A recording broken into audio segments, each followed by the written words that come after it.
예, 마가복음 6장 34절부터 44절까지 있는 말씀을 제가 읽겠습니다. 예수께서 배에서 내려서 큰 무리를 보시고 그들이 마치 목자 없는 양과 같으므로 그들을 불쌍히 여기셨다. 그래서 그들에게 여러 가지로 가르치기 시작하셨다. 날이 이미 저물었으므로 제자들이 예수께 다가와서 말하였다. 여기는 빈들이고 날도 이미 저물었습니다. 이 사람들을 해쳐 제각기 먹을 것을 사 먹게 근방에 있는 농가나 마을로 보내시는 것이 좋겠습니다. 예수께서 그들에게 말씀하셨다. 너희가 그들에게 먹을 것을 주어라. 제자들이 그에게 말하였다. 그러면 우리가 가서 빵 200데나리온어치를 사다가 그들에게 먹이라는 말씀입니까? 예수께서 그들에게 말씀하셨다. 너에게 빵이 얼마나 있느냐? 가서 알아보아라. 그들이 알아보고 말하였다. 빵 5개와 물고기 2마리가 있습니다. 예수께서는 제자들에게 명하여 모두들 떼를 지어 푸른 풀밭에 앉게 하셨다. 그들은 100명씩 또는 50명씩 떼를 지어 앉았다. 예수께서 빵 5개와 물고기 2마리를 들어서 하늘을 쳐다보고 축복하신 다음에 빵을 떼어서 제자들에게 주시고 사람들에게 나누어 주게 하셨다. 그리고 그 물고기 2마리도 모든 사람에게 나누어 주셨다. 그들은 모두 배불리 먹었다. 빵 부스러기와 물고기 남은 것을 주워 모으니 12광주리에 가득 찼다. 빵을 먹은 사람은 남자 어린만도 5,000명이었다. 아멘. 이렇게 하나님의 말씀입니다. 특별히 34절에 있는 말씀은 그들을 불쌍히 여기셨다. 목자 없는 양같이 보였기에 예수님이 우리를 불쌍히 여기셨다. 이 말씀을 중심으로 한번 생각해 봅니다. 어저께 우리가 이렇게 생각해 보는 것은 우리들의 패러다임, 생각의 패러다임을 바꿀 필요가 있다. 그런 걸 말씀드렸어요. 그거를 이제 학문적으로 얘기해 보면 신유물론이라고 하는 단어로 표현을 해서 우리의 패러다임들을 바꿔지게 만드는 것이 중요하다고 했어요. 그 신유물론 이 패러다임의 전환에서 가장 중요한 것은 말씀드린 것처럼 모든 존재는 공평하다. 그래서 평평한 존재로를 이야기했습니다. 나무 이런 의자 하나, 모든 사물, 돌덩이 하나, 이것도 우리가 평평한 존재다. 그것이 하나님이 이 세상을 창조하신 그 창조의 섭리의 가장 중요한 내용이다 라고 하는 것들을 우리가 생각해 보았습니다. 그래서 그러한 평평한 존재론 속에서 이제 우리는 기계적 패러다임이 아니라 관계적 패러다임으로 조금씩 우리의 가치관과 우리의 우주론, 우리의 생활, 우리의 행동들, 교회 생활도 마찬가지지만요. 그런 것들을 변화시켜 나갈 때 오늘 기후, 몸 위기를 맞이하고 있는 우리들이 어떤 그 돌파구를 찾아볼 수 있을 것이다 라고 하는 것을 말씀드렸습니다. 오늘 제가 여러분들하고 말씀드리고자 하는 것은 이러한 관계론적 패러다임, 평평한 존재론 속에서 우리들이 기본적으로 가져야 할 영성에 대해서 한번 생각해 보겠는데, 그거를 오늘 마태복음에 있는 마가복음 불쌍히 여기셨다라고 하는 그 불쌍히 여기시다라고 하는 영성을 중심으로 생각해 보려고 해요. 그래서 이거를 준비하는 가운데 제가 우연히 몇 달 전에 책을 요즘 이제 옛날 클래식한 것들을 읽기 시작했어요. 이거 뒤늦게 또. 그래서 돈키호테도 그것도 3권으로 되게 두껍거든요. 그것도 다시 읽고 부활 이런 것들 톨스토이 작품들도 원작들을 이렇게 쭉 읽어 나가고 그 장미의 이름 이런 것도 쭉 읽어 나가다가 레미제라블을 한 5개월 전에 접하게 됐어요. 그게 한국말로는 5권으로 되어 있습니다. 2,500페이지예요. 불어로는 알아보니까 불어 원본은 한 1,500페이지가 된다고 그래요. 근데 한국말로는 자간을 넓히고 그래가지고 5권으로 만들어서 이제 2,500페이지인데 그걸 다 읽어봤어요. 굉장히 지루합니다, 여러분. 어떤 대목에 와서는 파리의 그 당시 19세기에 파리의 하수도가 있거든요. 그 하수도의 역사와 하수도의 내용을 100페이지에 걸쳐서 설명을 해요. 뭐 때문에 하는지는 난 모르겠는데 근데 그거 다 읽어야 돼요. 하여튼요. 와 지루하기 짝이 없어서 하여튼 그렇게 해서 2,500편을 다 읽었습니다. 근데 여러분 레미제라블을 보시면 생각나는 인물이 누굽니까? 장발장이라는 사람이에요. 그 장발장이 이걸 보면 제가 이 장발장 이야기 레미제라블을 요약해 놓았습니다. 근데 이 장발장이 감옥에 갇혔다가 19년 만에 나왔다가 뭐 이렇게 했다가 결국은 악한 사람이었다가 쉽게 얘기하면 좋은 사람으로 변해서 죽었다는 얘기예요. 그 변화된 장발장 이야기를 길게 우리들은 알고 있습니다. 영화도 그렇고. 그런데 레미제라블의 원본은 장발장 이야기로 시작하지 않습니다. 누구 얘기로 시작하냐면 어느 늙은 대주교의 이야기로 시작합니다. 장장 100페이지에 걸쳐서 이 사람에 대한 이야기가 펼쳐집니다. 누구냐면 장발장을 집에 들이고 은식기를 도둑맞은 그 대주교에 대한 이야기입니다. 그 사람이 미리엘이라고 하는 사람이에요. 여기 제목이 비행비뉴라고 있잖아요. 여기 불어인데 환영합니다. 웰컴이라는 뜻입니다. 이게. 이 사람의 별명이 미리엘 주교의 별명이 비행비뉴였어요. 웰컴 모든 사람들한테 존경받고 추앙을 받아서 비행비뉴라는 이름으로 불렸던 이 사람이 미리엘이라고 하는 사람입니다. 미리엘이라고 하는 주교가 없었다면 장발장이라고 하는 인물은 탄생하지 않았습니다.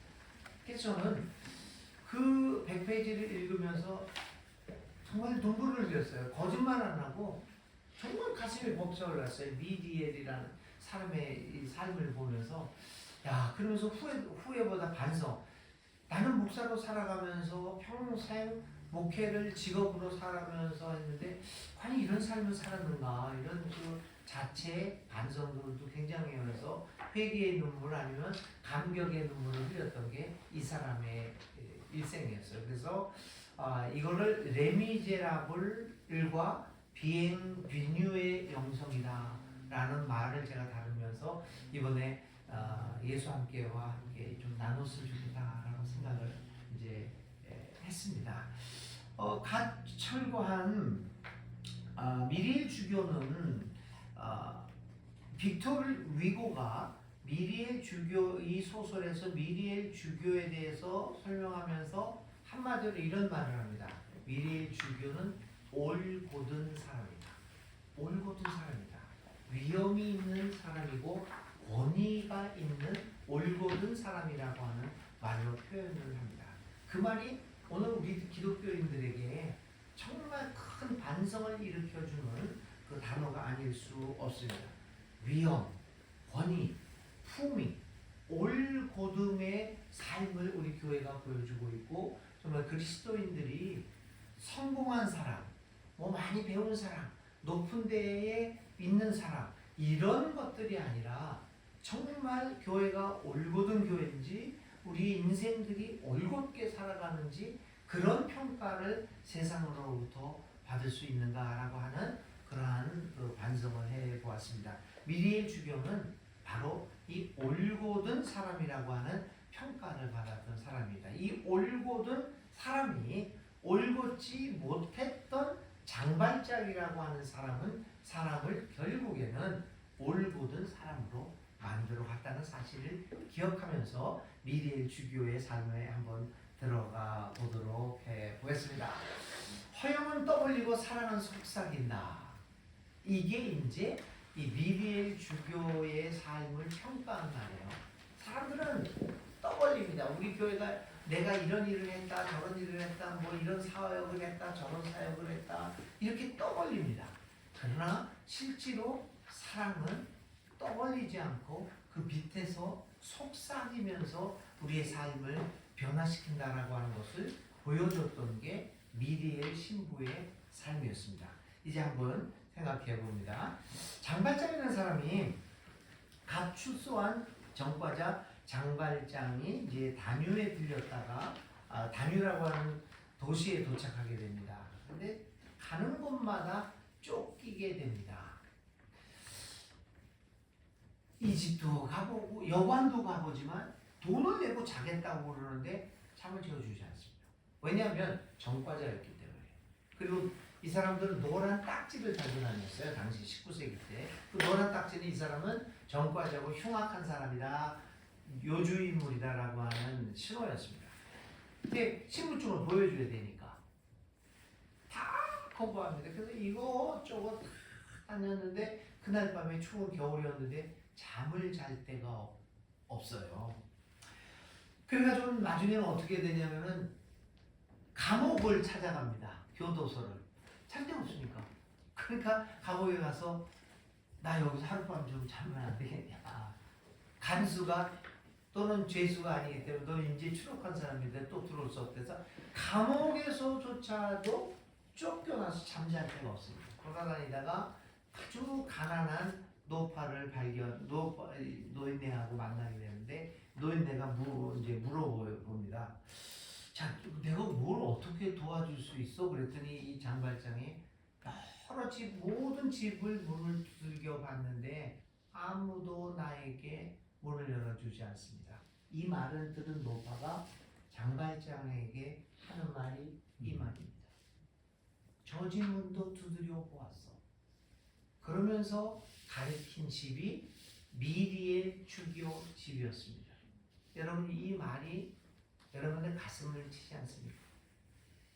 오늘 이 사회에서 갈 데 없는 성소수자 같은 경우에도 갈 데 없고 여러 사람들이 사회에서 손가락질하는 사람들이 많은데 갈 데가 없는 이 사람들에게 이 사회가 우리 교회를 향해서 아니면 예수를 믿는 우리를 향해서 저 질문은 두드려 보았어.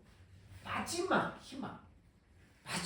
희망의 보루로서 우리를 생각하고 있는 거야. 저는 저 질문도 두드려 보았어. 저한테 정말 뭐라 그럴까? 회개하는 사람들이 뭐 많죠. 뭐 꼭 돈이 없어서 어려운 게 아니에요. 여러 가지 마음의 고생 속에서도 저리 갔다 가정의 문제로, 자식의 문제로, 여러 가지 문제로 그런 사람이 홍인식이라는 사람을 보면서 누군가가 저분한테 가서 한번 도움 청해봤어?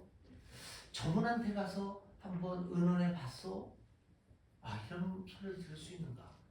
여러분, 우리 예수함교회가 비록 작은 교회고 별로 이름도 없고 뭐 허영으로서 떠올릴 곳도 없지만 이 순천 바닥에서 사람들이 다 버림받았을 때 모든 사람이 나를 받아들이지 않습니다 라고 했을 때 누군가가 저기는 가봤어?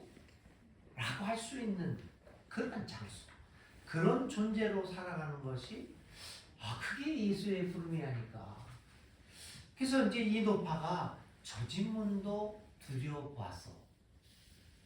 이 말을 듣고 이제 이 주교집을 찾아갑니다.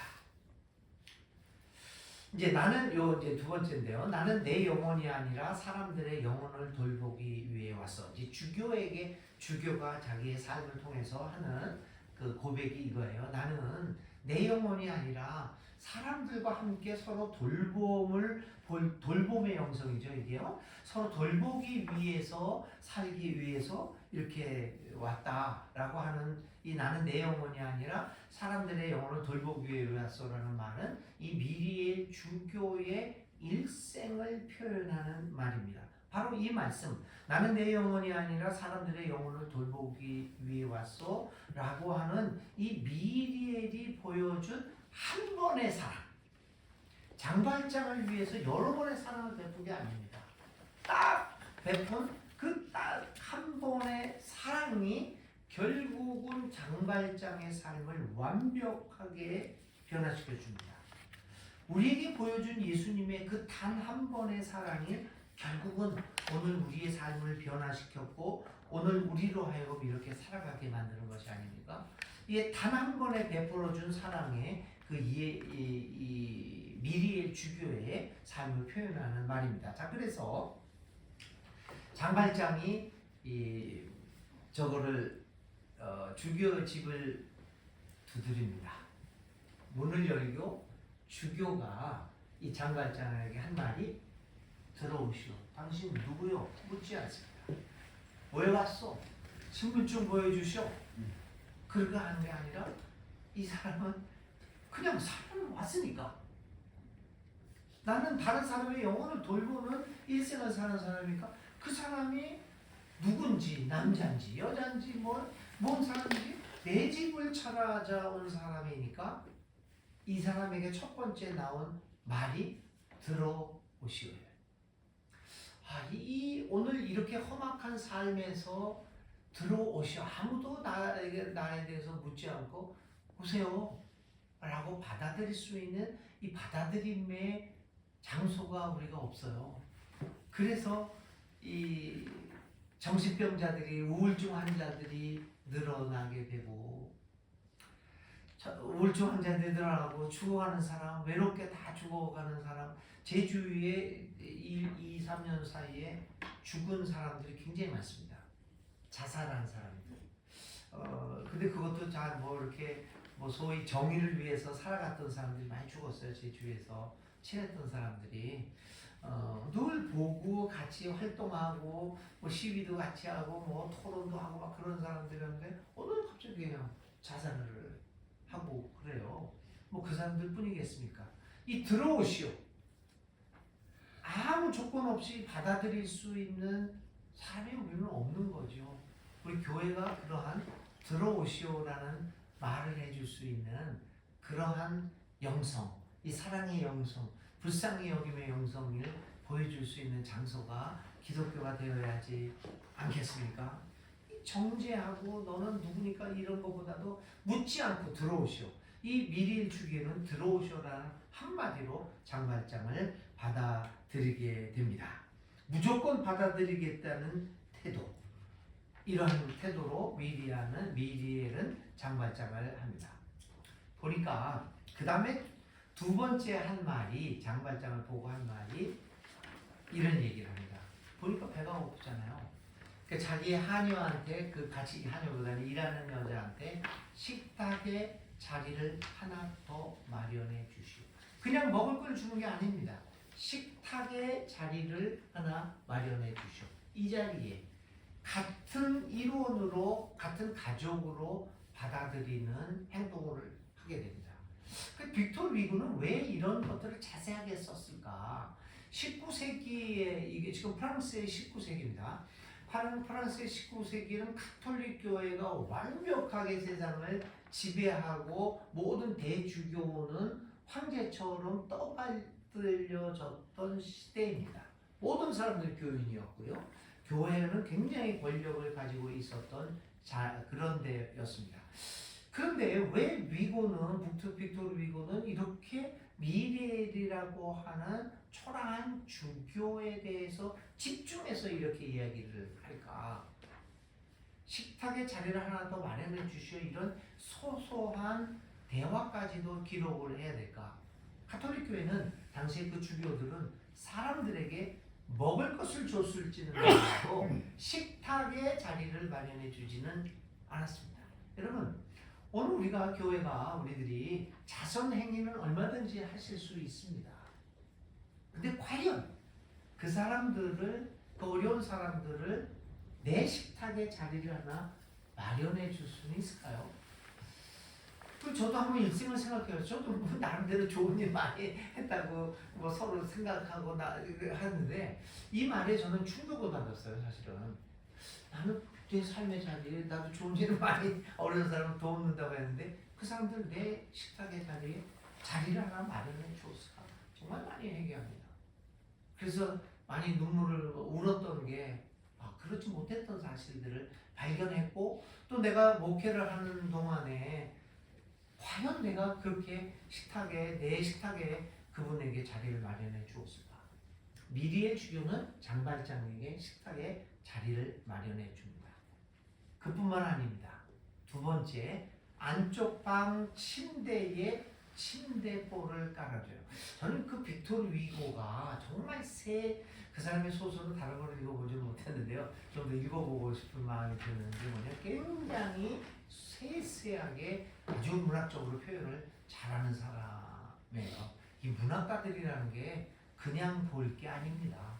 그래서 한강의 작품 같은 것도 채식주의자, 몽고만족 이런 것들도 하나하나 글자 한 글자 하나를 보면 거기에 놀라운 그 시대적 그 시각이 있다는 걸 보죠.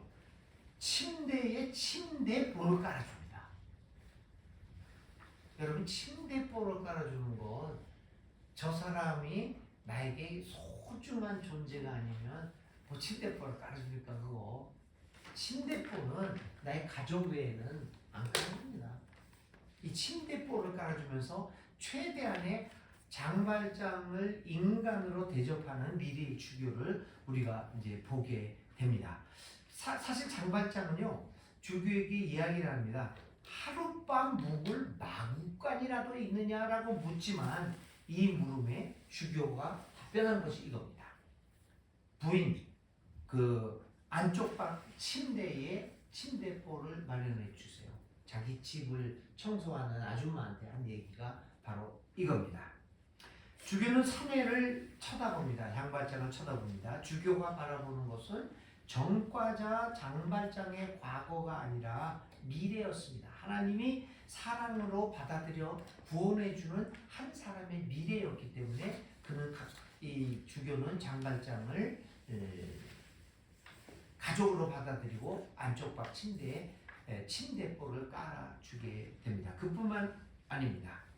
장발장은 이 미리에는 장발장을 바라보면서 장발장의 몰골을 보면서 묻습니다. 추우시죠? 이 한마디도 사실은 장발장을 대상으로 보지 않는 거죠. 내가 도와줄 대상으로 보는 것이 아니라 한 인격체로 봅니다. 이게 문제가 뭐냐면 우리가 좋은 일을 많이 합니다. 근데 좋은 일을 많이 하지만 우리는 늘 그 사람들을 객체로 바라보는 거죠. 저 사람들은 나한테 도움을 받아야 하고 나는 도움을 베푸는 좋은 사람이다라고 하는 주체와 객체로는 늘 바라보게 대상입니다.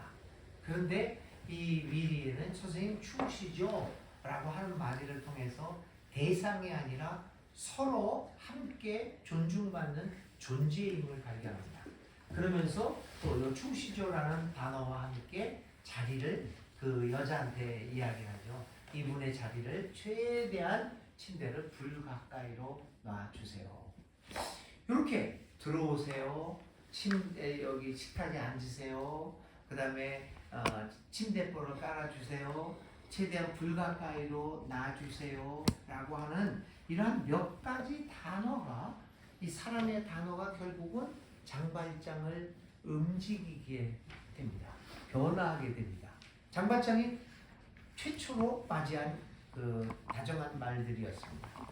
그러면서 미리에는 이야기합니다. 그러니까 장발장이 너무 놀란 거죠. 선생님 어떻게 그때 장발장은 아직도 이 사람이 누군지를 몰라요. 장발장은 그냥 여관집 주인이라고 알아요. 나중에 이제 누구냐고 물으니까 이 미리엘이 그냥 신부입니다 얘기해요. 대주교인지 몰라요. 여러분 대주교는 당시에 예하라는 단어로 불렸습니다.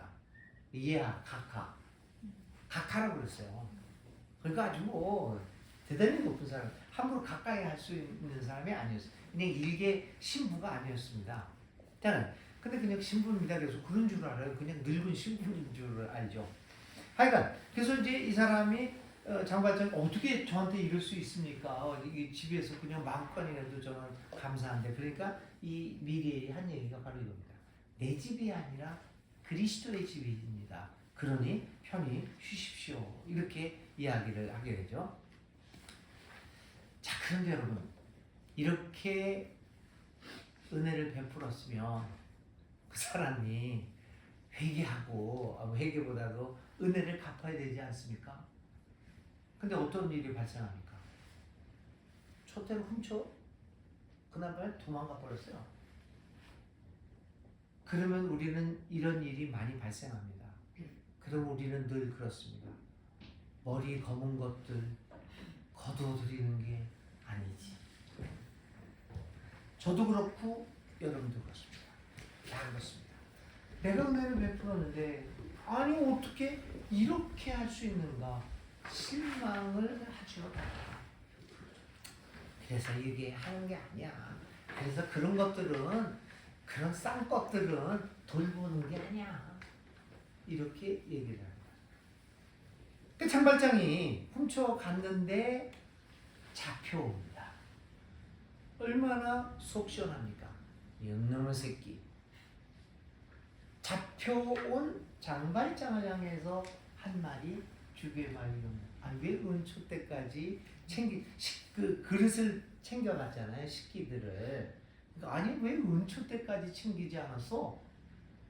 장발장은 당황하죠. 근데 여기서 더 중요한 얘기가 있습니다.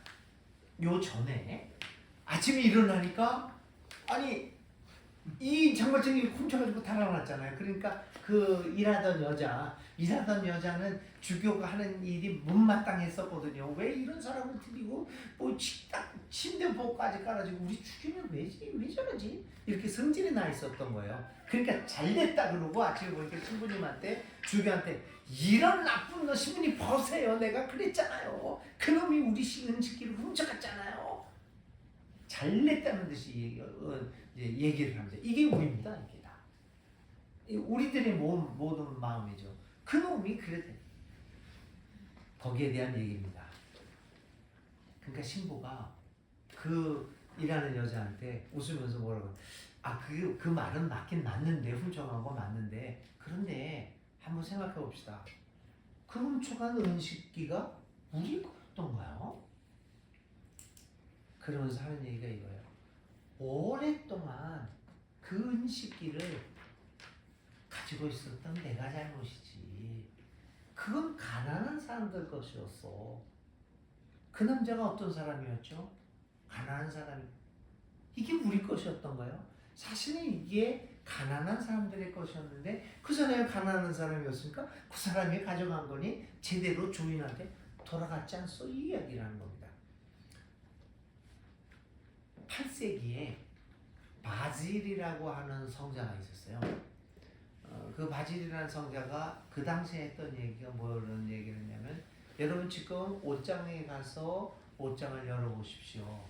1년 동안 한 번도 입지 않은 옷들이 있다면 그 옷은 여러분의 것이 아니라 옷이 없어 헐벗고 있는 사람들의 것입니다. 신발장을 열어보십시오. 여러분 열어보지만 그 주지를 못해 아직도.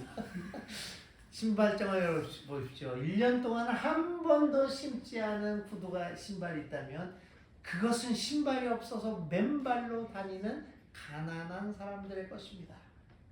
그 소유 개념을 바꿔놓는 거죠.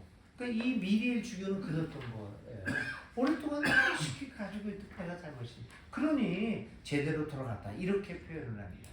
놀라운 이야기죠. 그러니까 이제 계속해서 이 여자가 일하는 여자가 얘기를 합니다. 아니 그러니까 장발장이 잡혀오기 전이에요. 다시 뭐라고 얘기해요? 은식기에다가 이제 밥을 못 먹으니 이제 어디다가 밥을 이제 넣냐 그러더니 신부가 그러면 주석 그릇에 넣으면 된다고 해요. 그러니까 주석 그릇에 넣으면 음식이 맛이 없어요. 음식 맛이 그 주석 그릇이 뭐 빼는 데는 어쩌나 모르겠어 나는. 그렇게 안 돼요. 그러니까 신부가 딱 뭐라고 그러냐면 그러면 노쇠 그릇에다가 먹지. 그 여자가 또 노쇠 그릇에다가 먹으면은 냄새가 놋그릇 냄새가 나서 음식이 안 좋습니다. 그럴 때 한 말이 이거예요. 그래? 그럼 나무 그릇을 쓰면 되지. 이런 이야기를 하게 됩니다. 이 말들이 이 주교의 일생을 얘기하는 말입니다. 그 사람에게 중요했던 것은 뭐냐면 그릇이 중요한 게 아닙니다. 사람이 중요했죠. 물건은 물건이다 라고 하는 이러한 주교의 마음을 그 삶을 표현합니다. 이런 말들 속에서 결국은 이제 이제 그 장발장이 잡혀오고 아까 말한 것처럼 왜 은초 때까지 챙겨가지 않았어? 라고 해서 이제 장발장을 경찰의 손에서 풀려지게 만듭니다. 그리고 장발장은 다시 풀려나서 자기 갈 길을 가게 됩니다. 그러다가 얼마 후에 자기 길을 가다가 장발장이 무언가를 깨닫습니다. 그래서 주교를 다시 찾아와서 주교 앞에 무릎을 꿇고 감사를 드립니다. 왜 주교를 다시 찾았을까요? 주교로부터 웬 은초 때까지 챙겨가지 않았어? 이런 말을 듣고서 경찰에서 풀려나서 옳다구나 해서 그 은식기를 가지고 이제 도망갔으면 되는데 길을 가다가 장발장은 다시 자기의 범죄의 현장인 주교를 다시 찾아옵니다. 왜 주교를 찾아왔을까요? 몇 가지 원인이 있었습니다. 왜냐하면 첫 번째는 이 미리엘 주교는 일반 사람들과는 달리 장발장을 멸시하지 않았기 때문입니다. 짓밟지 않고 장발장을 제대로 대접했기 때문에, 멸시하지 않기 때문에. 이 사람을 멸시하지 않는 것, 장발장은 계속해서 멸시만 당해왔습니다. 그런데 처음으로 이 주교를 통해서 자기를 멸시하지 않는 모습을 발견하게 된 거죠. 여러분, 우리가 예수님 앞에서 많은 사람들이 무릎을 꿇고 예수님을 믿게 되는 것은 예수님을 만났을 때 예수님이 우리를 결코 멸시하지 않는다는 것을 보기 때문이 아닐까요? 그런 경험이 우리로 하여금 예수님과 계속해서 만나고 싶어하는 그런 마음을 주는 것이 아닐까요? 우리 교회가, 우리 믿는 사람들이 다른 사람을 향해서 멸시하지 않는다라고 하는 그런 인상을 줄 때 우리 복음이 힘을 얻지 않을까요? 여러분, 그 장발장은 그 뮤지컬 봤죠?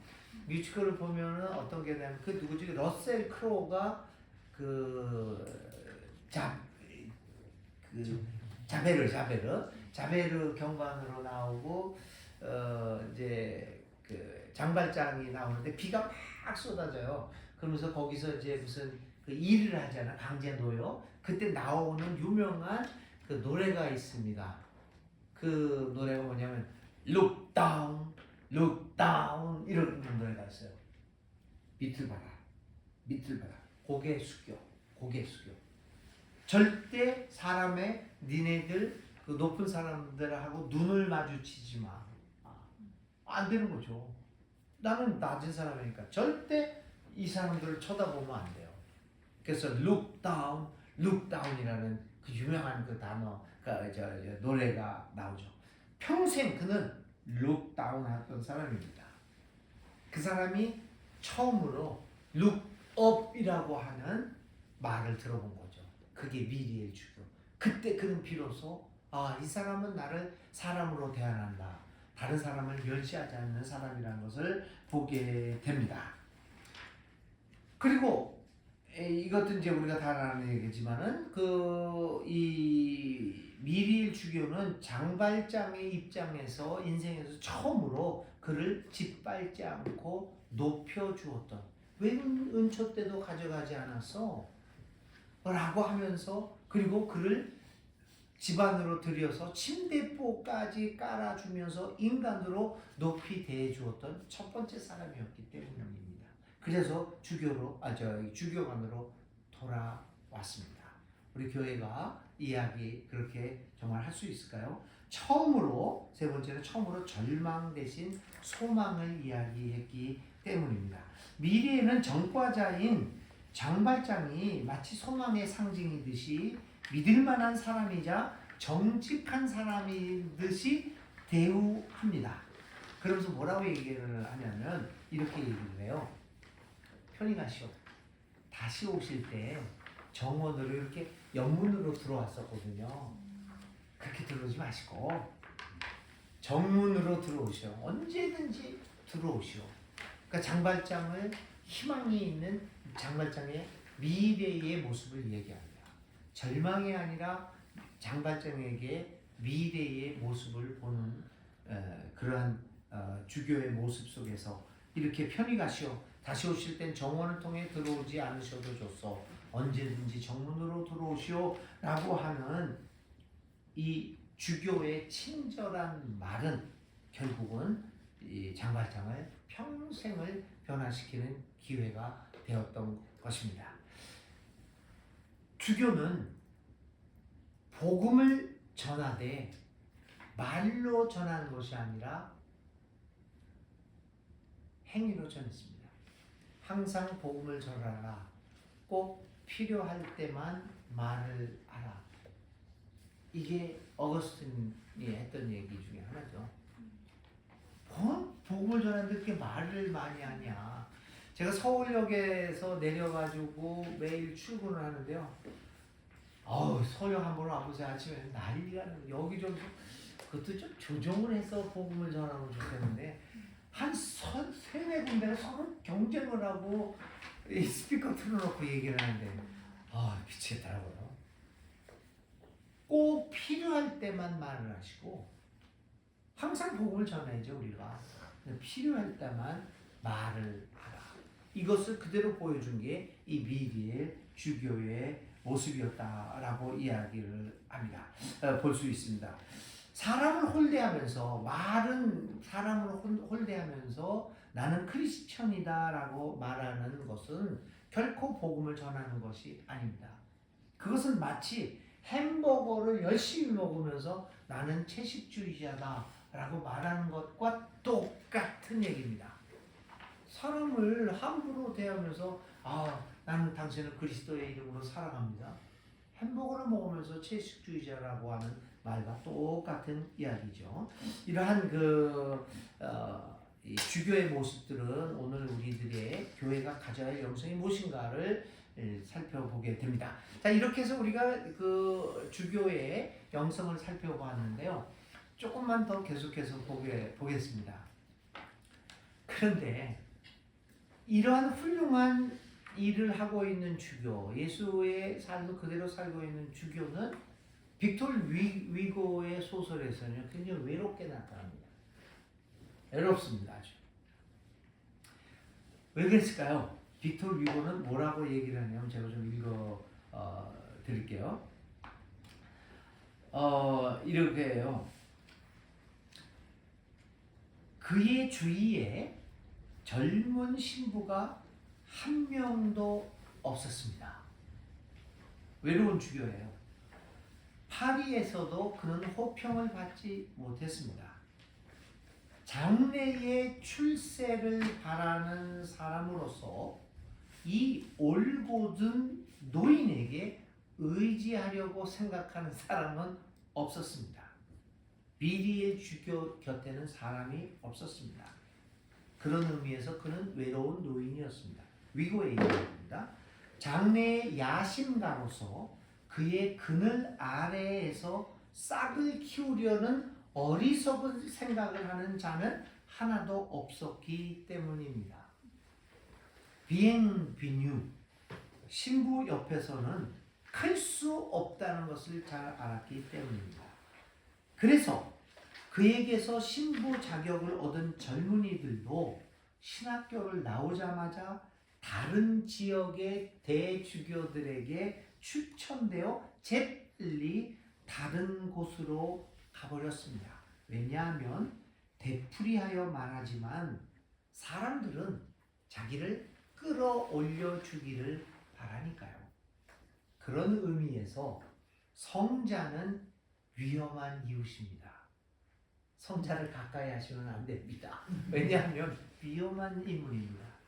그런 성자는 우리로 하여금 고질적인 특별히 성직자들에게 고질적인 빈곤과 보다 더 많은 포기를 틀림없이 우리들에게 전염시킬 수 있을 것이기 때문입니다.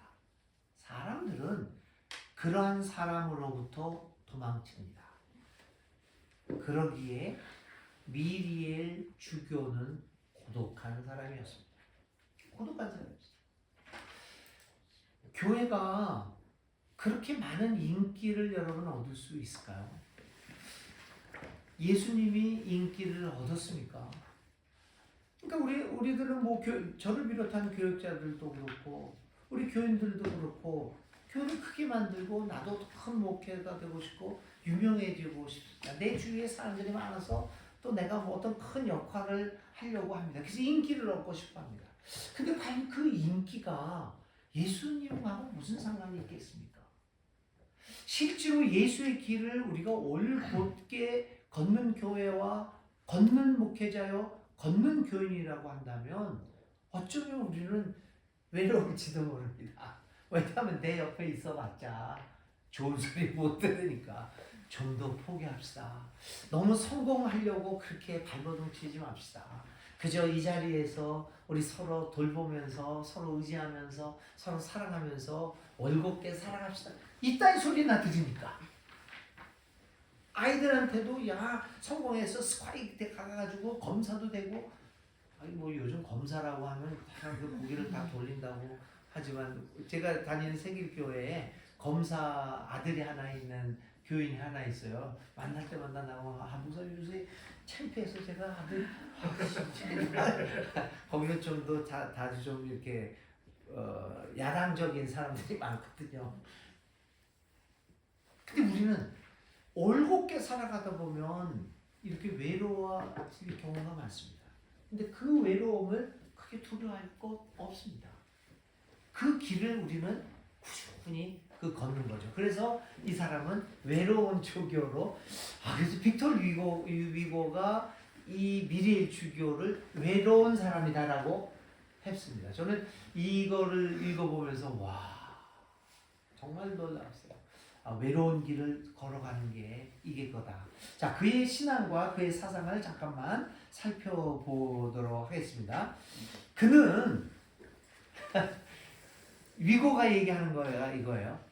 그분은 사상이 별로 없었어요. 위고가 얘기하는 거는 미리엘 주교는 사상은 별로 없고 행위는 많았다는 거예요. 저는 이 말에 굉장히 저는 충격을 많이 받았어요. 저 개인적으로는 어쩌고 저쩌고 무슨 신학이라 어쩌고 저쩌고 이번에도 뭐 신유물론 갖고 와서 여러분들한테 말도 안 되는 얘기하면서 뭐 지식자랑이나 하고 앉아 있으니 그 사상 난 가만 보니까 난 사상만 많이 가지려고 행위는 없었구나. 이분의 사상은 할 게 없다는 거죠. 그분은 행위. 과연 여러분도 뭐 우리 이 목사도 그렇고 나도 그렇고 내가 세상을 떠나고 몇십 년 후에 어떻게 됐을 때 홍인식의 사상 뭐 이랬다 저랬다 얘기하는 그런 말이 많은 게 좋을까? 아니면 그 사람이 사상이 뭐 해방이 어떻고 그런 것보다는 그분은 이런 삶을 살았어 이런 삶을 살았어 여러분 어떤 걸 택하시겠습니까? 저는 레미제라블을 읽으면서 저는 여태까지 솔직한 얘기로 여태까지는 저 사람의 사상이 참 뛰어났어 이런 소리를 솔직히 듣고 싶었어요. 책도 많이 썼고 뭐 근데 그거 보면 저렇게 뛰어난 생각을 할 수 있었을까? 전 그거 듣고 싶었어요. 근데 레미제라블을 읽어보면서 다시 한번 예수님을 보니까 여러분 예수님 얘기할 때 예수님의 사상이 어떻고 그분의 신학 사상이 뭐 어쩌고저쩌고 얘기합니까? 그분은 가난한 사람도 없고 그분의 행위를 얘기하잖아요. 여러분 사실 오늘 교회가 어떤 요를 이루었다는 것보다는 행위는 많은 거. 그래서 위고는 이 미리엘 주교의 행위에서 뭐를 얘기하냐면 연민 파내기 행위를 많이 했다라고 얘기하고 있습니다. 그거를 제가 한번 여기에서 말씀을 드릴게요. 어디 있었지? 연민 파기를 하면서 잠깐만요. 여기 있어요. 세상에는 황금 파내기에 애쓰는 사람들이 있는데 주교는 연민 파내기에 힘썼습니다. 불쌍히 여기는 우리는 무엇을 파내고 있는 것일까요? 온 누리의 비참함은 주교의 광산이었습니다. 거기서 그는 연민을 파내고 있었습니다. 도처에 있는 인간의 고뇌는 언제나 친절을 베풀 기회일 뿐이었습니다. 그는 사상은 없고 행위는 많고 그는 연민 파내기를 힘썼던 사람이었습니다. 라고 얘기를 한다. 서로 사랑하나 그는 이것을 완전 무결하다고 말했고 그 이상 아무것도 원치 않았으며 바로 그것이 그의 교리의 전부였습니다. 서로 사랑하라. 그것이 교리였습니다. 여러분, 예수님이 신이요 인간이요 그거 다툼 많아요. 교리에 대해서 다툼이 많아요. 교리 다툼이 아니라 이 미리엘 주교에서 가장 중요한 것은 교리를 넘어서는 서로 사랑하라고 하는 그 말 하나였습니다. 그의 사상은 없고 행위는 많고 연민 파내기에 온 새 삶을 바쳤던 이 사람, 이 비행비뉴 미리엘 사람 주교의 삶을 생각합니다.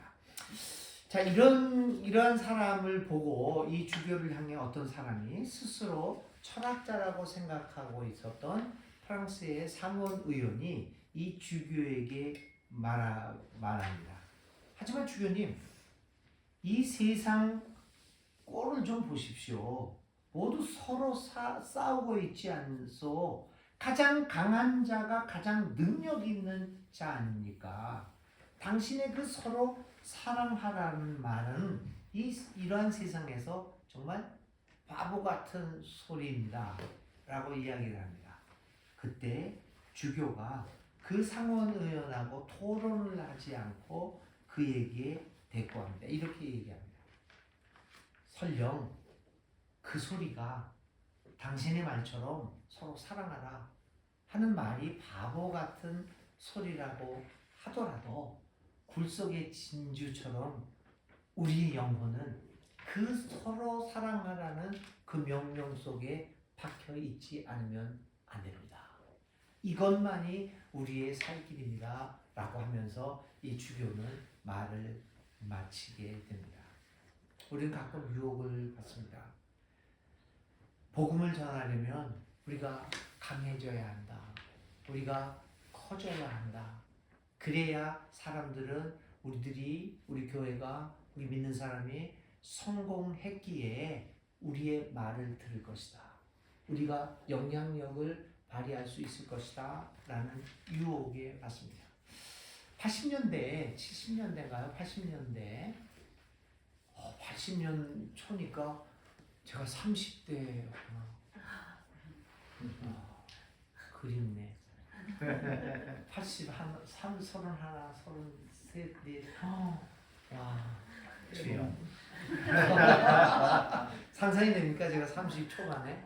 그때 저희들한테 들렸던 이야기가 뭐였냐면 정상에서 만나십시다 했어요. 혹시 들으셨는지 모르죠. 기독교인 중에서 그 교회에서 그 소리 듣구나. 정상에서 만나십시다. 수석을 합시다. 그리고 수석한 자리에서 소감을 부를 때 하나님이 함께해서 하셨습니다. 할 때 하나님이 영광을 받으실 것이다. 정상에서 만납시다. 그게 우리들을 휘젓는 것이었어요. 오늘 이 철학자가 하는 얘기가 그거 아닙니까? 가장 강한 자가 가장 능력 있는 자입니다. 능력이고 가장 강한 자가 됐을 때 하나님이 영광을 받으실 겁니다. 그러니 나약하게 서로 사랑하라. 이 말은 나약한 사람들의 이야기입니다. 오늘도 우리는 그런 유혹을 받습니다. 그럴 때도 이 미리엘 주교는 아니다. 그것이 이 세상에서 바보 같은 소리라고 할지라도 그것이 진리다라고 미리엘 주교는 말합니다. 그런 의미에서 이 미리엘 주교는 비행비뉴, 환영받는 인물이었습니다. 그러기에 그는 예수의 사람이었기에 환영을 받았습니다. 오늘 우리는 무엇으로 환영받고 있는 것일까요?